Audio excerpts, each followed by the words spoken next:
Hello students, welcome to all.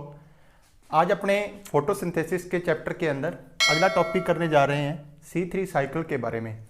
देखो बच्चों, आपकी बुक में जो C3 साइकिल का डायग्राम बना होता है वो पूरी थ्योरी को कवर नहीं करता, जिसके लिए आपको वो डायग्राम अलग से याद रखना पड़ता है और थ्योरी जो है, थ्योरेटिकल पोर्शन जो है वो अलग से याद रखना पड़ता है। लेकिन मैं आपको जो C3 डायग्राम बनाऊँगा C3 साइकिल का, वो आपकी कंप्लीट थ्योरी को कवर करेगा, तो आपको अलग से थ्योरी रखने की ज़रूरत नहीं पड़ेगी। और अपन जानते हैं कि डायग्राम से किसी भी चीज़ को समझना जो है वो वैसे थ्योरी पढ़ने से ज़्यादा अच्छा होता है ना, जल्दी समझ आता है अपने को। तो अपने इस C3 साइकिल को बहुत अच्छे से करने वाले हैं। अगला आधा पौना घंटा जो है उसमें आपको कंप्लीट जितनी भी इंफॉर्मेशन है C3 साइकिल के बारे में वो मिलने वाली है। तो शुरू करते हैं अपने। देखो, C3 साइकिल जो है इसको एक और भी नाम से जाना जाता है, इसको केल्विन साइकिल या केल्विन बेंसन साइकिल भी कहा जाता है। और इसका कारण आप जानते हैं क्या है। दो साइंटिस्ट थे, एक का नाम था केल्विन और एक था बेंसन, और इनके कुछ साथी थे। उन्होंने 1946 से लेकर 1953 तक एक कोशिकीय शैवालें जो होती हैं, यूनिसेलुलर एल्गी जो हैं, और उनमें से कौन कौन, एक तो थी क्लोरेला और दूसरी थी सिनेडेसमस। ये दोनों यूनिसेलुलर एल्गी हैं, एक कोशिकीय शैवाल हैं। इन पर काम करते हुए, इन पर अपना प्रयोग करते हुए इस चक्कर को खोजा था C3 साइकिल को, इसीलिए इस चक्कर को केल्विन बेंसन साइकिल भी कहा जाता है। और इस काम के लिए केल्विन और बेंसन को 1961 का नोबेल प्राइज मिला था, ये भी याद रखना। C3 चक्कर खोजने के लिए 1961 का नोबेल प्राइज मिला था किसको? केल्विन को और बेंसन को। ओके, अब नेक्स्ट जो इंपॉर्टेंट है, क्योंकि एक नाम इसका C3 साइकिल भी है, तो इसको C3 साइकिल इसलिए कहा जाता है क्योंकि C3 चक्कर के अंदर बनने वाला जो पहला प्रोडक्ट है, बनने वाला जो पहला उत्पाद है, वो 3 कार्बन का कंपाउंड है। नंबर ऑफ कार्बन उसमें 3 होते हैं और उसका नाम है 3-फॉस्फोग्लिसरिक एसिड। 3-फॉस्फोग्लिसरिक एसिड बनता है, 3 कार्बन का यौगिक है ये, इसीलिए इस चक्कर को C3 चक्कर या C3 साइकिल भी कहा जाता है। ठीक है, एक चीज इसके बारे में और याद रखना आप। देखो, इन्होंने किया क्या था। C3 चक्कर जो है ये संबंधित किससे है, अपने जानते हैं, आपने समीकरण पढ़ी होगी ये प्रकाश संश्लेषण की, 6CO2 + 12H2O, और आगे जो है वो अपने पास ग्लूकोज या कार्बोहाइड्रेट लिख सकते हो, +6 O2 और +6 जल के अणु। ये जो CO2 है इसका अपचयन करके क्या बनाया गया? ग्लूकोज बनाया गया। ठीक है, कार्बोहाइड्रेट की फॉर्मेशन की जाती है प्रकाश संश्लेषण की प्रक्रिया में। ये CO2 जो है, 6 मॉलिक्यूल जो कार्बन डाइऑक्साइड के हैं, इनसे आगे कार्बोहाइड्रेट की फॉर्मेशन होती कैसे है, वो ही संबंधित है किससे? C3 साइकिल में। यानी इसमें अपने क्या पढ़ेंगे, अपने CO2 के 6 अणुओं का अपचयन करवाना है किसके अंदर? कार्बोहाइड्रेट्स के अंदर। तो एक तरह से आप ये कह सकते हो कि केल्विन और बेंसन ने ये खोजा था कि ये CO2 के जो 6 अणु हैं वो C3 साइकिल में कैसे कैसे या पादपों में कैसे कैसे आगे बढ़ते हैं। तो इसके लिए इन्होंने इस कार्बन डाइऑक्साइड में जिस कार्बन का यूज किया था वो कार्बन 14 रेडियो आइसोटोप का यूज किया था। ठीक है, आपसे कोई पूछे कौन से समस्थानिक का यूज किया गया था इस प्रक्रिया को जब खोजा था केल्विन बेंसन ने, तो C14 रेडियो आइसोटोप का इन्होंने यूज किया था। तो ये कुछ बातें हैं C3 साइकिल के बारे में जो आपको ध्यान में रखनी है। सबसे पहला, केल्विन बेंसन ने इसको खोजा था, 1946 से 1953 के बीच काम किया था। क्लोरेला और सिनेडेसियम ये एक कोशिकीय शैवाल हैं, इनमें इसको खोजा गया था। 1961 में इनको इस काम के लिए नोबेल प्राइज मिला। 3 कार्बन का पहला कंपाउंड बनता है इस चक्कर के अंदर, इसीलिए इसको C3 चक्कर कहा जाता है। और इस काम के लिए इन्होंने केल्विन और बेंसन ने जिस कार्बन का यूज किया था वो था कार्बन 14 रेडियो आइसोटोप का यूज किया था। ठीक है, तो अब अपने बहुत अच्छे से देखते हैं C3 साइकिल को कंप्लीट उसका डायग्राम। जैसा कि मैंने बताया कि इसमें अपने को 6 जो कार्बन डाइऑक्साइड है उनका अपचयन करना है। तो इसका मतलब ये 6 अणु जो CO2 के हैं ये C चक्र में कहीं ना कहीं से प्रवेश करेंगे। कोई ना कोई कंपाउंड जो है वो इन 6 CO2 के अणु जो हैं, CO2 के 6 मॉलिक्यूल जो हैं, इनको रिसीव करेगा। और इन 6 CO2 के अणुओं को रिसीव करने का जो काम है वो करता है राइबुलोज 1,5-बाईफॉस्फेट।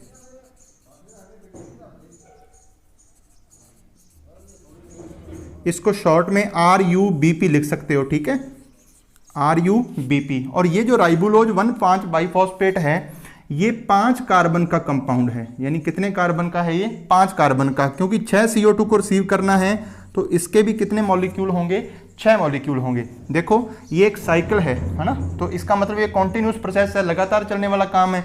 तो जब अपने वापस आएंगे तो वापस इसका भी निर्माण अपने को करना होगा। तो अपने वो जब कंप्लीट हो जाएगा C3 साइकिल तो आपको पता चलेगा कि वापस से इसका जो रीजनरेशन है, पुनरुत्पादन है इसका, वो किस प्रकार होता है। सबसे पहले क्या हुआ? 6 CO2 के अणुओं को ग्रहण किया किसने?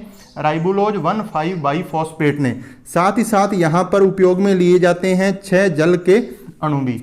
इस काम में मदद करता है जो एंजाइम, उसका नाम है रुबिस्को। तो आप खुद देख सकते हैं कि रुबिस्को मतलब कार्बोक्सिलेज एंजाइम है ये। तो इसका मतलब अपने को क्या करना है? पहले स्टेप में इस RUBP का कार्बोक्सिलेशन करना है, यानी इसके अंदर ये 6 CO2 के अणु जोड़ने हैं। अब आप मुझे एक बात बताइए, एक यौगिक के पास कितने कार्बन हैं? 5। तो टोटल 6 मॉलिक्यूल हैं, तो कितने कार्बन हो जाएंगे? 30 कार्बन। 6 कार्बन और ऐड कर रहे हो तो 30 + 6 कितने हो गए? 36। मतलब यहाँ पर अपने पास जो प्रोडक्ट बनेगा वो प्रोडक्ट के अंदर टोटल नंबर ऑफ कार्बन जो है वो 36 होने चाहिए। और पीछे अभी मैं आपको बता के आया हूँ कि आपके पास जो पहला उत्पाद बनता है C3 साइकिल में वो होता है 3 कार्बन वाला। तो आप खुद सोचिए टोटल 36 कार्बन होने चाहिए, तो कितने कार्बन वाला बन रहा है? 3 कार्बन वाला। इसका मतलब उसके कितने मॉलिक्यूल बनेंगे? 3 को अगर आप 12 से मल्टीप्लाई करोगे तब आपके पास कितने कार्बन होंगे? 36।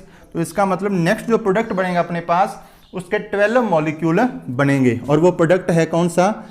3-फॉस्फोग्लिसरिक एसिड। उसको मैं शॉर्ट में लिख रहा हूँ 3PGA। मेरा जो टेलीग्राम चैनल है उस पर इसका आपको पहले ही मैंने भेज दिया था फोटो C3 साइकिल की, इस कंप्लीट जो अपन ड्रॉ कर रहे हैं, तो वहाँ इनके पूरे नाम लिखे हुए हैं, वहाँ आप पूरे नाम नोट कर सकते हो, ठीक है। तो क्योंकि आएगा नहीं अगर पूरे नाम अपने लिखेंगे तो। 3PGA बना, ये कितने कार्बन का कंपाउंड है? 3 कार्बन का। और इसके कितने मॉलिक्यूल बने अभी बताया? आपके पास 12 मॉलिक्यूल इसके बनेंगे। ये पहला स्टेप हुआ जिसमें आपने क्या किया? RUBP का कार्बोक्सिलेशन किया। कौन से एंजाइम की उपस्थिति में? रुबिस्को एंजाइम की उपस्थिति में। और आपके पास 3 कार्बन का और 12 मॉलिक्यूल बन गए किसके? 3PGA के, ठीक है। नेक्स्ट स्टेप, अब सेकंड स्टेप जो है उसका नाम है फॉस्फोराइलेशन ऑफ 3PGA, यानी कि 3PGA का फॉस्फोरिलीकरण। इसका मतलब इसके साथ अपने को क्या जोड़ना है? फॉस्फेट ग्रुप और ऐड करना है। तो आप खुद सोचिए कितने मॉलिक्यूल हैं? टोटल 12 मॉलिक्यूल हैं। तो इसका मतलब अपने को कितने फॉस्फेट ग्रुप चाहिए? 12 फॉस्फेट ग्रुप चाहिए। तो यहाँ पर 12 फॉस्फेट देने का जो काम है वो कौन करेगी? 12 ATP ब्रेक होगी, 12 ADP + IP बनेगा। और इससे जो 12 फॉस्फेट निकले हैं वो इस 3PGA के पहले नंबर कार्बन पर जाकर क्या हो जाएंगे? जुड़ जाएंगे और बन जाएगा 1,3-डाई-PGA, यानी कि 1,3-डाईफॉस्फोग्लिसरिक एसिड, ठीक है। क्या था? देखो इसमें सिर्फ तीसरे नंबर कार्बन पर फॉस्फेट था, आपको 12 फॉस्फेट और मिल गए। ये 12 के 12 फॉस्फेट सभी 12 के 12 मॉलिक्यूल के पहले नंबर कार्बन पर जाके जुड़ गए। तो आपके पास बना 1,3-डाईफॉस्फोग्लिसरिक एसिड। मॉलिक्यूल उतने ही आपके पास कितने? 12। कार्बन भी उतने ही है कितने? 3। इसमें एंजाइम कौन सा काम आएगा? अब देखो इस वाले में भी फॉस्फेट ग्रुप है, इस वाले में भी फॉस्फेट ग्रुप है, ठीक है। इसमें भी ग्लिसरिक है, इसमें भी ग्लिसरिक है, और पीछे लग जाएगा काइनेज। तो एंजाइम का नाम हो जाएगा फॉस्फोग्लिसरोकाइनेज। ये स्टेप नंबर हुआ कौन सा? सेकंड, जिसमें आपने क्या किया? इस 3PGA का फॉस्फोरिलीकरण किया 1,3-डाई-PGA के अंदर, ओके। अब नेक्स्ट स्टेप जो है अपना, अगला स्टेप जो है उसके अंदर अपने क्या करेंगे? ये 1,3-डाई-PGA जो है इसका अपचयन किया जाएगा, इसका रिडक्शन किया जाएगा। यानी हेडिंग क्या हो जाएगी? रिडक्शन ऑफ 1,3-डाई-PGA या 1,3-डाई-PGA का अपचयन। और अपचयन का मतलब बच्चों आप अच्छी तरह से जानते हो कि या तो O2 को निकालना होता है और या हाइड्रोजन को ऐड करना होता है। और यहाँ अपने जो प्रोसेस करेंगे वो हाइड्रोजन को जोड़ेंगे इसके अंदर और आप जानते हो कि जब किसी चीज़ को हाइड्रोजन की आवश्यकता है तो हाइड्रोजन देने का काम कौन करती है? NADPH2 करती है। तो इसका मतलब देखो कितने मॉलिक्यूल हैं? 12। तो फिर कितने NADPH2 चाहिए? 12 NADPH2 टूटेगी, 12 NADP बनेगा। ठीक है। सेकंड थिंग, जैसे ही इस सभी 12 के 12 मॉलिक्यूल को हाइड्रोजन का एक एक मॉलिक्यूल मिल गया तो आपके पास जो प्रोडक्ट बनेगा वो बनेगा 3PGAL, पूरा नाम 3-फॉस्फोग्लिसरैल्डिहाइड। ठीक है। कितने मॉलिक्यूल हैं? 12। तो इसके भी कितने बनेंगे? 12 मॉलिक्यूल। कितने कार्बन का है? 3 कार्बन का। तो इसके भी कितने कार्बन? ये भी 3 कार्बन का प्रोडक्ट है। ओके। एंजाइम देखिए सबसे पहले। अब जब जैसे ही ये काम होता है तो जिन बच्चों ने मेरा ग्लाइकोलिसिस वाला क्रेब्स साइकिल वाला वीडियो अच्छे से देखा है तो वो बच्चे जानते हैं कि एंजाइम यहाँ पर जो काम आता है वो डिहाइड्रोजिनेज। और इसके पहले क्या लगेगा वो देखिए। ये कितने कार्बन का है? 3 का। ये भी कितने कार्बन का? 3 कार्बन का। तो यहाँ लग जाएगा ट्रायोज। ओके। इसके अंदर भी फॉस्फेट है, उसमें भी फॉस्फेट है, तो एंजाइम का नाम हो जाएगा ट्रायोज फॉस्फोडिहाइड्रोजिनेज। अब एक चीज और, आप यहां देखिए इसके पहले नंबर कार्बन पर भी फॉस्फेट है, तीसरे पर भी फॉस्फेट है, जबकि यहां अब सिर्फ तीसरे नंबर कार्बन पर फॉस्फेट है। तो इसका मतलब इन 12 के 12 अणुओं के पहले पहले नंबर का जो फॉस्फेट था वो यहां से बाहर चला गया। तो क्योंकि ये जो अपने प्रोसेस कर रहे हैं इसके अंदर अपने कार्बोहाइड्रेट की फॉर्मेशन करेंगे तो एनर्जी तो बनेगी नहीं एटीपी की फॉर्म में, तो एडीपी तो आएगा नहीं लेने। तो ये फॉस्फेट जब बाहर निकल रहा है यहाँ से 12 अणु वो निकलेंगे फॉस्फोरिक एसिड की फॉर्म में, यानी कि 12 फॉस्फोरिक एसिड जो है वो यहाँ से क्या चले जाएंगे? बाहर चले जाएंगे। ठीक है। ये 12 फॉस्फोरिक एसिड 12 फॉस्फेट को बाहर निकालने के लिए, कौन से फॉस्फेट?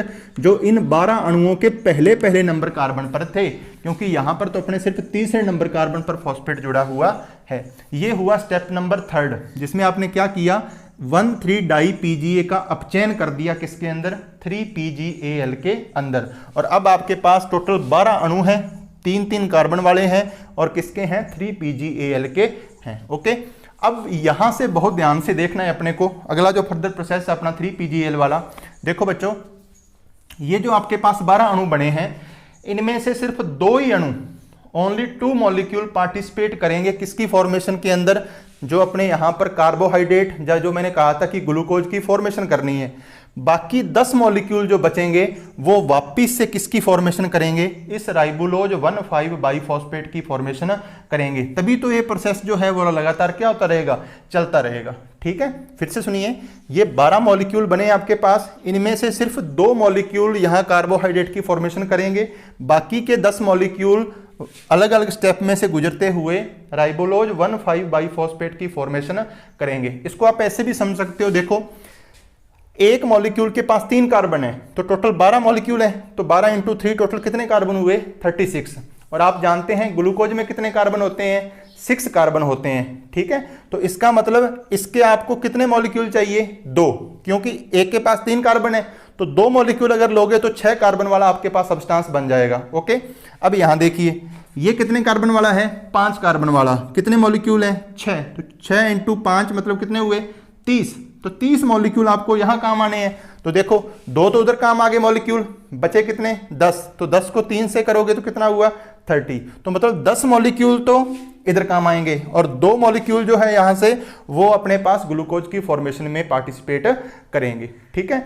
देखना कैसे। अब यहां बहुत ध्यान से आपको देखना है, ये जो 12 मॉलिक्यूल है इनको मैं 4 तरीके से डिवाइड करता हूं। एक मैंने यहां लिख दिए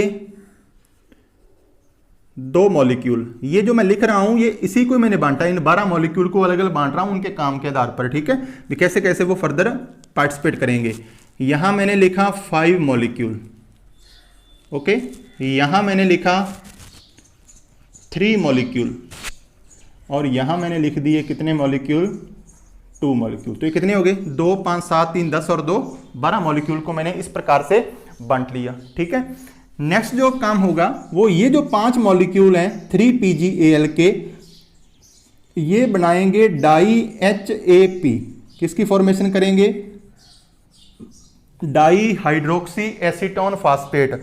और जिन बच्चों ने ग्लाइकोलिसिस को बहुत अच्छे से समझा है उनके याद आ रहा होगा कि 3PGL और डाई HAP एक दूसरे के आइसोमर होते हैं। जब आपने फ्रक्टोज 1,6 डाइफॉस्फेट को एल्डोलेज एंजाइम की प्रेजेंस में उनको स्प्लिट किया था, उनका विपाटन किया था, तो आपके पास दो तरह के मॉलिक्यूल बने थे, एक 3PGAL बना था और एक डाई HAP बना था, और वहां बताया था कि दोनों एक दूसरे के क्या होते हैं, आइसोमर। तो अपने यहां क्या कर रहे हैं, 3PGAL के 5 मॉलिक्यूल से क्या बना रहे हैं, डाई HAP के कितने मॉलिक्यूल बना रहे हैं, 5 मॉलिक्यूल बना रहे हैं। ये 3 कार्बन का है तो ये भी कितने कार्बन का, 3 कार्बन का। एंजाइम बच्चे जानते हैं दोनों आइसोमर हैं, तो एंजाइम जो होगा वो होगा आइसोमेरेज। पूरा नाम देख लो, ये भी 3 कार्बन का है, ये भी 3 कार्बन का है, तो क्या हो जाएगा, ट्रायोज। इसमें भी फॉस्फेट है, ये देखो, और इसमें भी फॉस्फेट है, तो हो जाएगा ट्रायोज फॉस्फो आइसोमेरेज की एंजाइम की प्रेजेंस में 3PGAL के 5 मॉलिक्यूल जो हैं वो डाई HAP के 5 मॉलिक्यूल में बदल जाते हैं। ठीक है, अब देखिए आगे। अब ये जो 5 मॉलिक्यूल हैं इनका भी 2 तरह से यूज करेंगे अपने। इधर मैंने लिख लिए 2 मॉलिक्यूल, ये किसके हैं, डाई HAP के, वो ये ऊपर लिखे हुए ये किसके हैं, 3PGAL के, और यहां मैंने लिखा कितने मॉलिक्यूल, 3 मॉलिक्यूल। ठीक है, नेक्स्ट स्टेप जो है, ये 3 मॉलिक्यूल किसके, डाई HAP के, और ये 3 मॉलिक्यूल किसके, 3PGAL के, ये दोनों आपस में जुड़ेंगे और जुड़कर क्या बनाएंगे, फ्रक्टोज 1,6 डाइफॉस्फेट। अब आप एक बात देखो, ये उल्टा काम चल रहा है ग्लाइकोलाइसिस का। देखो वहां क्या किया था, फ्रक्टोज 1,6 डाइफॉस्फेट से आपने डाई HAP और एक 3PGL बनाया था, जबकि यहां वही 3PGL और डाई HAP जुड़कर फ्रक्टोज 1,6 डाइफॉस्फेट का निर्माण कर रहे हैं। तो ये जो कार्बोहाइड्रेट की फॉर्मेशन वाला काम है वो जस्ट ग्लाइकोलाइसिस के उल्टा चलता है यहां पर। तो इसीलिए इसको ग्लाइकोलाइटिक रिवर्सन या ग्लाइकोलाइटिक उत्क्रमण भी कहते हैं। आप देखोगे जब लास्ट में ग्लूकोज बनेगा तो जब नीचे से पढ़ोगे ना ऊपर की ओर, तो आपको सेम वो दिखेगा जो आपने ग्लाइकोलाइसिस के प्रोसेस में देखा था। ठीक है, अब फ्रक्टोज 1,6 डाइफॉस्फेट बच्चे जानते हैं, जब आपने ग्लाइकोलाइसिस किया था तो ये 6 कार्बन का कंपाउंड है। कितने का है ये, 6 कार्बन का। तो आप खुद देखिए, ये जो था 3 मॉलिक्यूल, ये 3 कार्बन वाले थे। ठीक है, ये 3 मॉलिक्यूल हैं, ये भी कितने कार्बन वाले थे, 3 कार्बन वाले। अब क्योंकि कार्बन का नंबर 3 और 3 6 डबल हो गया, तो फिर इसका मतलब मॉलिक्यूल इसके कितने बनेंगे, 3 ही मॉलिक्यूल बनेंगे। आप इसको ऐसे समझ सकते हो, देखो मैंने ये बनाए 1 2 3, ये मैंने 3 मॉलिक्यूल बना दिए डाई HAP के। ठीक है, जो 3 कार्बन वाले हैं, ये भी 3 कार्बन वाला, ये भी 3 वाला, ये भी 3 वाला। अब मैं इसके साथ क्या जोड़ रहा हूं, ये वाले 3 मॉलिक्यूल जोड़ रहा हूं जो 3 कार्बन के हैं। तो देखो 1 2 3 1 2 3 1 2 3, ये 3 कार्बन वाले हो गए वो 3PGL, और ये 3 कार्बन वाले डाई HAP। तो अगर इनको मैं 6 कार्बन का बनाऊं, देखो ये 6 कार्बन का हो गया, तो आपके पास मॉलिक्यूल कितने बने, 1 2 और 3। तो आपके पास 6 कार्बन का फ्रक्टोज 1,6 डाइफॉस्फेट के कितने मॉलिक्यूल बन जाएंगे, 3 मॉलिक्यूल बन जाएंगे। ठीक है, नेक्स्ट देखिए। अब ये नहीं करना आपको, ये तो जस्ट समझाने के लिए था। अब ये फ्रक्टोज 1,6 डाइफॉस्फेट जो है, अच्छा यहाँ एंजाइम याद रखना, जो वहाँ एंजाइम काम आया था एल्डोलेज, वो यहाँ भी काम आएगा। ओके, अब फ्रक्टोज 1,6 डाइफॉस्फेट जो है ये बदलेगा फ्रक्टोज 6 फॉस्फेट के अंदर। बिल्कुल उल्टा काम चल रहा है ग्लाइकोलाइसिस वाला जो वहां आप करके आए हो। ये जो फ्रक्टोज 6 फॉस्फेट बना, तो आप खुद सोचिए इसमें और इसमें सिर्फ एक ही फर्क है, क्या, कि इसके पहले नंबर कार्बन से फॉस्फेट ग्रुप जो है वो बाहर चला गया, तभी तो फ्रक्टोज 6 फॉस्फेट बना है। और पहले नंबर से फॉस्फेट बाहर गया है तो कितने मॉलिक्यूल के गए हैं, 3 मॉलिक्यूल के फॉस्फेट ग्रुप बाहर गया है। तो यहां से आप क्या करोगे, 3 जल के अणुओं का उपयोग करते हुए 3H3PO4, 3 फॉस्फेट ग्रुप जो है वो फॉस्फोरिक एसिड की फॉर्म में क्या चले जाएंगे, यहां से बाहर चले जाएंगे। फिर से सुनिए, फ्रक्टोज 1,6 डाइफॉस्फेट मतलब पहले नंबर पर भी फॉस्फेट है, छठे पर भी फॉस्फेट है, इसके सिर्फ कौन से पर फॉस्फेट है, छठे पर। तो इसका मतलब इसके एक मॉलिक्यूल से पहले नंबर का फॉस्फेट चला गया, तो यहाँ कितने मॉलिक्यूल हैं? 3। तो इसका मतलब कितने फॉस्फेट बाहर निकालने हैं? 3। और इस पूरे प्रोसेस में जहां भी आप फॉस्फेट बाहर निकालोगे किस फॉर्म में? फॉस्फोरिक एसिड की फॉर्म में उसको बाहर निकालोगे। ठीक है, 3 जल के अणुओं का यूज करते हुए ये फॉस्फोरिक एसिड की फॉर्म में फॉस्फेट बाहर चले जाएंगे। और जब जब ये काम होगा सिर्फ इसको छोड़कर, क्योंकि यहाँ तो डिहाइड्रोजनेज एंजाइम लग रहा है, बाकी जहां भी फॉस्फोरिक एसिड बाहर निकलेगा एंजाइम याद करने की जरूरत नहीं है, एक बार ही याद रखना है। एंजाइम काम आएगा फॉस्फेटेज। सभी जगह जहां जहां ये काम होगा वहां एंजाइम काम आएगा फॉस्फेटेज। ओके, कोई दिक्कत नहीं। अब देखो आगे, ये फ्रक्टोज 6 फॉस्फेट जो है इसके भी कितने मॉलिक्यूल बने हैं? 3। और कितने कार्बन का है ये? 6 कार्बन का। अब इसके 3 मॉलिक्यूल को 2 तरह से यूज करना है। कितने तरीके से? 2 तरीके से। इधर लिखोगे 2 मॉलिक्यूल और इधर लिखेंगे कितने मॉलिक्यूल? 1 मॉलिक्यूल। किसका है ये 1 मॉलिक्यूल? फ्रक्टोज 6 फॉस्फेट का। अब ये जो 1 मॉलिक्यूल है फ्रक्टोज 6 फॉस्फेट का, ये बनाएगा ग्लूकोज 6 फॉस्फेट। क्या बनाया इन्होंने? Glucose 6 phosphate. और आप जानते हैं फ्रक्टोज 6 फॉस्फेट और ग्लूकोज 6 फॉस्फेट जो है ये एक दूसरे के आइसोमर हैं। ग्लाइकोलाइसिस में बताया था, तो आइसोमर हैं, तो एंजाइम जो लगेगा यहां पर वो हो जाएगा आइसोमेरेज। ये कितना मॉलिक्यूल है? 1 मॉलिक्यूल से बना है, तो ये 1 ही मॉलिक्यूल होगा। कितने कार्बन का है? 6 कार्बन का है, तो वही भी 6 कार्बन का होगा। अब ये ग्लूकोज 6 फॉस्फेट जो है ये आगे बदल जाएगा किसके अंदर? ग्लूकोज के अंदर। और बच्चों अपने को यही तो बनाना था। ग्लूकोज जो है 6 कार्बन का और कितना मॉलिक्यूल बना? 1। और अब इसमें अंतर देख सकते हो, इसमें ग्लूकोज के 6 नंबर कार्बन पर कौन जुड़ा है? फॉस्फेट। यहां सिर्फ ग्लूकोज है, तो इसका मतलब 6 नंबर कार्बन से फॉस्फेट क्या चला गया? बाहर चला गया। कितने मॉलिक्यूल के गया? 1 ही मॉलिक्यूल था। तो यहां से आप क्या करोगे? H2O यूज करोगे 1 अणु, और फॉस्फोरिक एसिड का 1 अणु क्या कर दोगे? बाहर निकाल दोगे। और एंजाइम बताने की जरूरत नहीं है, अभी बताया है। जब ये काम होगा तो एंजाइम कौन सा यूज आएगा? फॉस्फेटेज एंजाइम यूज आएगा। ठीक है,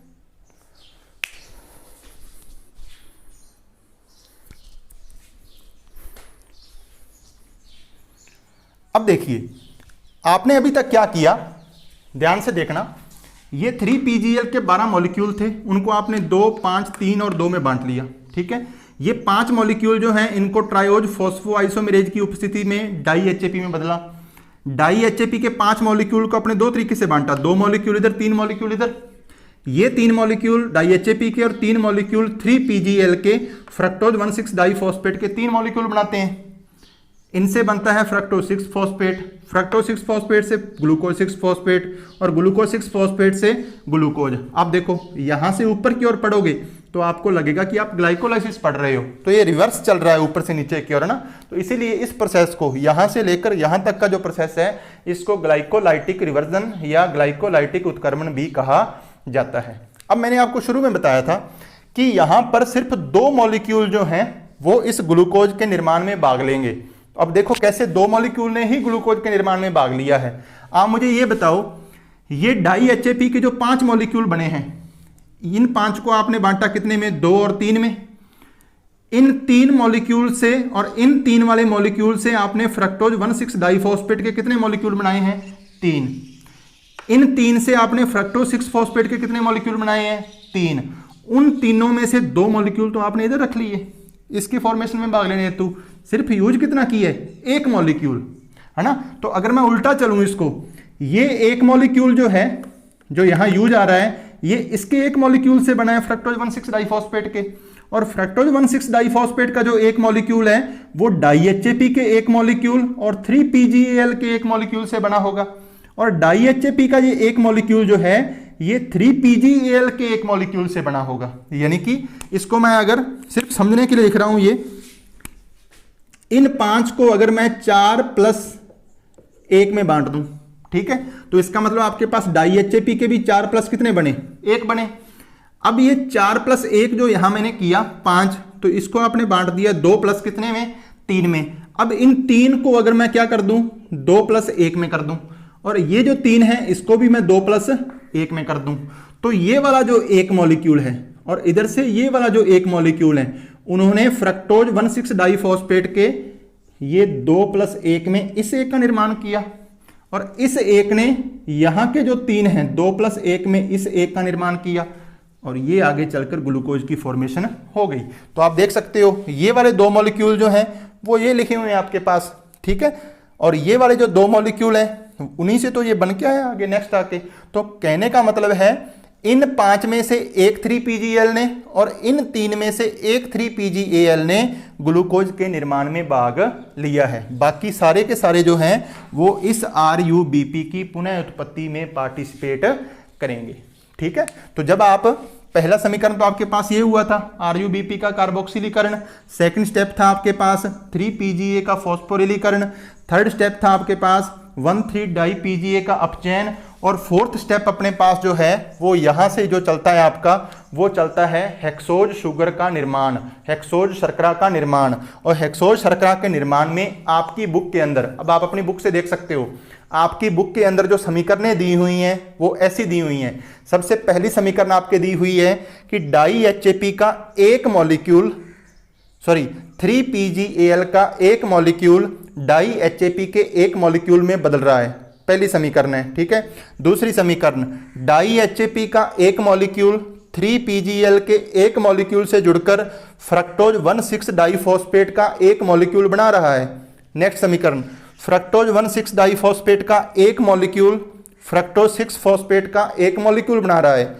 फ्रक्टोज 6-फॉस्फेट का एक मॉलिक्यूल ग्लूकोज 6-फॉस्फेट का एक मॉलिक्यूल बना रहा है, और ग्लूकोज 6-फॉस्फेट का एक मॉलिक्यूल ग्लूकोज का एक मॉलिक्यूल बना रहा है। तो ये समीकरणें आपकी बुक में किसमें दी हुई है, हेक्सोज शुगर का निर्माण।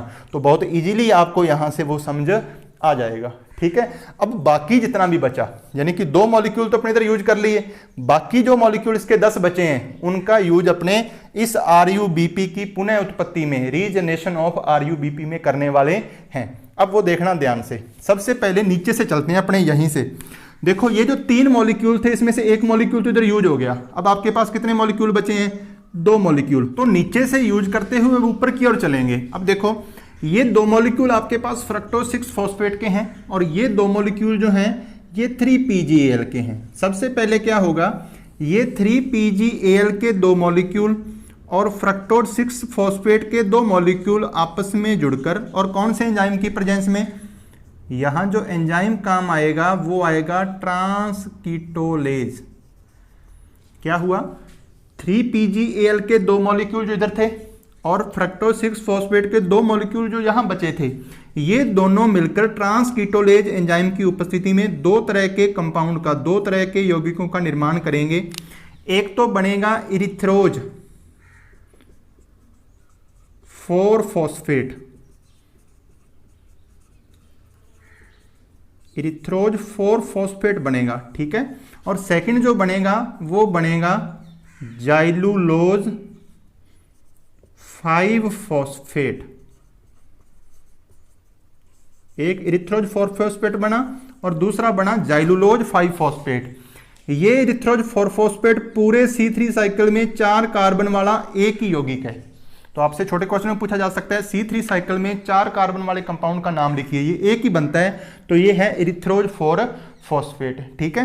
कितने मॉलिक्यूल बनेंगे इसके, 2 मॉलिक्यूल। ये 5 कार्बन का यौगिक है, और इसके भी कितने मॉलिक्यूल बनेंगे, 2 मॉलिक्यूल बनेंगे। अब एक बात सुनिए, आपके पास 6 कार्बन वाला था ये, और ये कितने कार्बन वाला था, 3 कार्बन वाला। दोनों के कितने कितने मॉलिक्यूल थे, 2 मॉलिक्यूल थे। जब आप मॉलिक्यूल के नंबर को सेम रख रहे हो, देखो 2 मॉलिक्यूल इसके बन गए, 2 मॉलिक्यूल इसके बन गए, तो ये आप सोचो कि इसके भी 2 मॉलिक्यूल थे, सॉरी इसके भी 2 मॉलिक्यूल थे और इसके भी 2 मॉलिक्यूल थे। तो आपके पास 2-2 मॉलिक्यूल वाले 2 जब प्रोडक्ट बन रहे हैं, तो इसका मतलब जो कार्बन का नंबर है वो 9 रहना चाहिए आपके पास। क्यों, क्योंकि ये 6 कार्बन का है और ये कितने कार्बन वाले हैं, ये 3 कार्बन के हैं। तो आप देखो ये एक 4 कार्बन का कंपाउंड बना है और एक कितने कार्बन का बना है, 5 कार्बन का।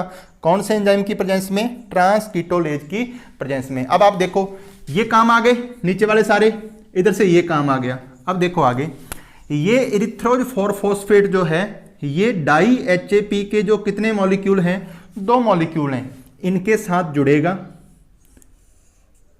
इनको मैं यहां से इस प्रकार इसके अंदर ऐड कर रहा हूं, ठीक है। क्या कर रहे हैं, इरिथ्रोज 4-फॉस्फेट के कितने मॉलिक्यूल? 2 मॉलिक्यूल। डाई HAP के कितने मॉलिक्यूल? 2 मॉलिक्यूल। ये आपस में जुड़ेंगे कौन से एंजाइम की उपस्थिति में? Transaldolase. ये दो एंजाइम बहुत इंपॉर्टेंट याद रखने हैं, पहला ट्रांसकीटोलेज और यहां ट्रांस एल्डोलेज। और आपके पास जो प्रोडक्ट बनेगा वो बनेगा स्यूडोहेप्टुलोज 1,7-डाईफॉस्फेट। और बहुत इंपॉर्टेंट कंपाउंड है ये, प्रोडक्ट है। कैसे वो देखिए, 1,7-डाईफॉस्फेट मतलब एक फॉस्फेट पहले नंबर कार्बन पर है और एक कौन से पर है? 7वें नंबर कार्बन पर। तो इसका मतलब ये कितने कार्बन का कंपाउंड है? ये 7 कार्बन का कंपाउंड है। और इसके कितने मॉलिक्यूल बनेंगे? 2 मॉलिक्यूल। अब देखो कैसे, ये डाई HAP जो था ये कितने कार्बन का था? 3 कार्बन का था। कितने मॉलिक्यूल थे? 2 मॉलिक्यूल थे। ये इरिथ्रोज 4-फॉस्फेट जो है ये कितने मॉलिक्यूल है? 2। कितने कार्बन का है? 4। जब आप मॉलिक्यूल सेम रख रहे हो, मॉलिक्यूल 2 ही बन रहे हैं आपके पास, तो इसका मतलब नंबर ऑफ कार्बन आपस में क्या हो जाएंगे? जुड़ जाएंगे। तो आपके पास मॉलिक्यूल तो 2 ही बने हैं, तो कार्बन कितने? 4 + 3 कार्बन का था, तो कितने कार्बन का कंपाउंड बना? 7 कार्बन का। और पूरे के पूरे C3 साइकिल में 7 कार्बन का जो पहला कंपाउंड बनता है वो बनता है स्यूडोहेप्टुलोज 1,7-डाईफॉस्फेट। ये नाम याद रखना है। तो ये 2 मॉलिक्यूल भी डाई HAP के यूज हो गए। अब आपके पास बचे हैं सिर्फ ये वाले 3PgAl के 2 मॉलिक्यूल। इनका यूज आने से पहले ये स्यूडोहेप्टुलोज 1,7-डाईफॉस्फेट जो है ये बदलेगा स्यूडोहेप्टुलोज 7-फॉस्फेट के अंदर। अब देखो, स्यूडोहेप्टुलोज 1,7-डाईफॉस्फेट में और स्यूडोहेप्टुलोज 7-फॉस्फेट में क्या अंतर है? इसका पहले नंबर का कार्बन का जो फॉस्फेट था वो इसने बाहर निकाल दिया, अपना छोड़ दिया, तभी तो इसके सिर्फ 7 नंबर पर फॉस्फेट है। कितने फॉस्फेट? 2 मॉलिक्यूल है, तो इसका मतलब 2 फॉस्फेट बाहर निकलेंगे। और फॉस्फेट बाहर निकालने वाला प्रोसीजर आपको बताया है, जितने फॉस्फेट बाहर निकालने उतने जल के अणु लो और इधर क्या निकाल दो? 2H3PO4 बाहर निकाल दो। एंजाइम दिक्कत कोई नहीं बच्चों, कौन सा? फॉस्फेटेज। ठीक है, तो आपके पास क्या बना? स्यूडोहेप्टुलोज 7-फॉस्फेट का निर्माण हो गया। ओके, कोई दिक्कत नहीं। अब देखो आगे, ये स्यूडोहेप्टुलोज 7-फॉस्फेट जो है ये कितने कार्बन का है? 7 कार्बन का। कितने मॉलिक्यूल हैं इसके? 2 मॉलिक्यूल हैं। अब ये स्यूडोहेप्टुलोज 7-फॉस्फेट के 2 मॉलिक्यूल और प्लस में, इसको थोड़ा नीचे ले आते हैं यहां तक। देखो क्या किया, स्यूडोहेप्टुलोज 7-फॉस्फेट के 2 मॉलिक्यूल और 3PgAl के कितने मॉलिक्यूल? 2 मॉलिक्यूल। ये 7 कार्बन का, वो 3 कार्बन का, ये आपस में जुड़कर 2 कंपाउंड बनाएंगे। कितने कंपाउंड बनाएंगे? 2। एक तो यहां वही बनेगा इधर वाला, जिसका नाम क्या था? जाइलुलोज 5-फॉस्फेट। और ये कितने कार्बन का है डियर स्टूडेंट्स? पीछे भी देख चुके हो, ये 5 कार्बन का है। और इसके कितने मॉलिक्यूल बनेंगे? 2 मॉलिक्यूल बनेंगे। और सेकंड यहां पर जो बनेगा वो बनेगा राइबोज 5-फॉस्फेट। एक आपके पास बना है जाइलुलोज 5-फॉस्फेट के 2 मॉलिक्यूल और एक बना है राइबोज 5-फॉस्फेट के 2 मॉलिक्यूल। ये भी 5 कार्बन का है और कितने मॉलिक्यूल? 2। तो आप खुद सोचो, 2 मॉलिक्यूल इसके बने हैं, 2 मॉलिक्यूल इसके बने हैं। तो ये देखो, 2 मॉलिक्यूल इसके थे, 2 मॉलिक्यूल इसके थे, तो मॉलिक्यूल तो सेम रहे। नंबर ऑफ कार्बन देखो, ये कितने कार्बन का था? 7 कार्बन का। ये कितने कार्बन के थे? 3। तो 7 3 10 कार्बन। तो ये 5 कार्बन का बना और ये कितने कार्बन का बना? 5 कार्बन का बना। ठीक है, अब क्या होगा, ये जाइलुलोज 5-फॉस्फेट और ये जाइलुलोज 5-फॉस्फेट जो जिनके कितने कितने अणु हैं? 2 अणु हैं। ये दोनों आपस में मिलकर और कौन से एंजाइम की उपस्थिति में? ये दोनों आपस में मिलेंगे फॉस्फो पेंटो एपीमेरेज। फॉस्फो पेंटो एपीमेरेज एंजाइम की उपस्थिति में ये बदल जाएंगे RUMP के अंदर, किसके अंदर? RUMP। और इसका पूरा नाम यहाँ लिखा नहीं जाएगा, मैं बता देता हूँ, राइबोलोज 5 मोनोफॉस्फेट। पूरा नाम क्या है? राइबोलोज 5 मोनोफॉस्फेट है इसका पूरा नाम। ठीक है, देखो कितने मॉलिक्यूल हैं? 2 मॉलिक्यूल हैं। कितने मॉलिक्यूल हैं? 2। तो अगर मैं ये कहूँ कि इसके मॉलिक्यूल आपके पास कितने बन रहे हैं? 4, तो इसका मतलब नंबर ऑफ कार्बन कितने रहेंगे? 5 ही रहेंगे आपके पास। अब आपके पास ये जो बचा है राइबोलोज 5 फॉस्फेट, इसके 2 मॉलिक्यूल भी इसी का ही निर्माण करेंगे। और एंजाइम जो यहाँ यूज आएगा, वहां एपीमरेज लिखा था, यहां सिर्फ फॉस्फो पेंटो आइसोमेरेज। ये जो आपको टेलीग्राम चैनल पर मिला है PDF इस C3 साइकिल का, उसमें से ये स्पेलिंग वगैरह आप वहां से देख लेना। अभी सिर्फ समझ लीजिए आप, ये राइबोज 5 फॉस्फेट बना था 2 मॉलिक्यूल 5 कार्बन वाला, ऊपर से जाइलोज 5 फॉस्फेट बना था 2 मॉलिक्यूल 5 कार्बन वाला। तो ये दोनों जो 5-5 कार्बन वाले 4 मॉलिक्यूल हैं, ये तो कौन से एंजाइम की उपस्थिति में? फॉस्फोपेंटो एपीमरेज की उपस्थिति में RUMP के 4 मॉलिक्यूल बना देंगे। अब प्लस में ये 2 मॉलिक्यूल हैं, ये भी तो RUMP बना रहे हैं, तो इसका मतलब आपके पास कितने मॉलिक्यूल बनेंगे RUMP के? 6। क्यों? क्योंकि 2 मॉलिक्यूल तो इधर से आके बने हैं और 2 इसके 4, 2 इसके 6। जब मॉलिक्यूल आपस में जोड़ रहे हो तो फिर नंबर ऑफ कार्बन बढ़ाया नहीं जाता, तो नंबर ऑफ कार्बन कितने रहेंगे? 5 आपके पास। ठीक है, अब आपके पास RUMP बना, जो इससे आपको बनाना है RUBP, ये बनना है लास्ट स्टेप अपना। तो खुद देखिए इसमें और इसमें क्या फर्क है। मैं इसका पूरा नाम बताऊं तो है राइबोलोज 5 मोनोफॉस्फेट, और ये है राइबोलोज 1,5 बाइफॉस्फेट। तो मतलब इसके सिर्फ 5वें नंबर पर फॉस्फेट है और इसके पहले नंबर पर भी फॉस्फेट है। पहली बात, ये 5 कार्बन का है, ये भी 5 कार्बन का है। कितने मॉलिक्यूल हैं? 6 मॉलिक्यूल। इसके भी कितने हैं? 6 मॉलिक्यूल। तो इसका मतलब आपको इसके अंदर 6 फॉस्फेट ग्रुप और जोड़ने हैं, जो इसके पहले नंबर कार्बन पर जुड़कर राइबोलोज 1,5 बाइफॉस्फेट की फॉर्मेशन कर दें। तो यहां पर फॉस्फेट देने का काम जो करेगी वो 6 अणु करेंगे, किसके? ATP के। और क्या बनेगा? 6 ADP प्लस IP बनेगा। ठीक है, ये 6 ATP ने अपना फॉस्फेट दिया और वो उसके RUMP के पहले नंबर पर सभी जो मॉलिक्यूल हैं उन पर जाके जुड़ गया और आपके पास RUBP के 6 मॉलिक्यूल 5 कार्बन वाले बन गए। ठीक है, अब एंजाइम का नाम जो है, ये देखो, ये 5 कार्बन का है, ये भी 5 कार्बन का है, इसमें भी फॉस्फेट है, इसमें भी फॉस्फेट है, तो ये नाम हो जाएगा आपके पास फॉस्फोपेंटोकाइनेज। तो फॉस्फोपेंटोकाइनेज की उपस्थिति में RUMP RUBP के अंदर बदल जाएगा और ये प्रक्रिया पूरे पुनः से दोबारा शुरू हो जाएगी। देखो स्टूडेंट्स, थोड़ा कॉम्प्लेक्स है, लेकिन यकीन मानिए अगर आप इस डायग्राम को एक बार में वीडियो आपने देखा, कहीं कोई प्रॉब्लम है तो आप वीडियो को दोबारा देख लीजिए। ठीक है, उसके बाद आप इस पूरे डायग्राम को, पूरे जो ड्रॉ है ये किया हुआ आपके सामने, इसको दोबारा आप खुद अपने हाथ से साथ साथ में ड्रॉ करते जाना।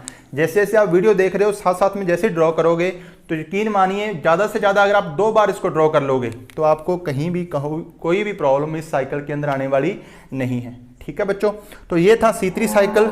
आप बताना कि ये आपको कैसा लगा। कहीं भी कोई प्रॉब्लम हो तो अपने इसको दोबारा डिस्कस कर लेंगे। ठीक है, या कमेंट बॉक्स में आप पूछ लेना, वहाँ मैं आपको मैसेज करके उसका जवाब दे दूंगा। कोशिश ये थी कि ये लाइव क्लास दी जाए, लेकिन लाइव 2 बार अपने ट्राई किया, अच्छा नहीं चल रहा, अभी पॉसिबल नहीं है यहाँ पे। तो आप इससे इस वीडियो को मुझे उम्मीद है कि आपको ये अच्छे से समझ आ गया होगा। ठीक है स्टूडेंट्स, मिलते हैं नई वीडियो के साथ, तब तक के लिए जय हिंद।